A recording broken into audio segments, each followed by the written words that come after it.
আপনার face value আছে, আপনি ভোটে দাঁড়িয়েছেন, ভোটে জিতেও গেছেন, মানুষ আপনাকে চেনে, আপনার মুখ দেখে মানুষ ভোট দিয়ে এসছে।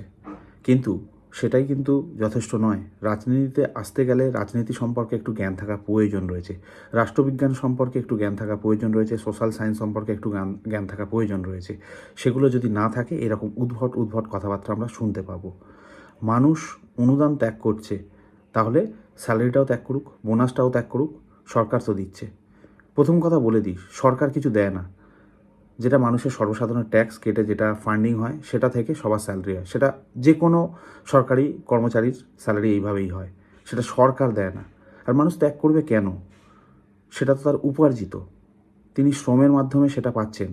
আর অনুদান সেটা হচ্ছে সাহায্য, মানুষের বর্তমান পরিস্থিতির ওপর তিনি সেটা নিতে পারেন, নাও নিতে পারেন। তার যদি পরিস্থিতি ভালো থাকে সে নেবে না, অ্যাজ সিম্পল অ্যাজ দ্যাট। এইটুকু জ্ঞান তো থাকা উচিত ছিল।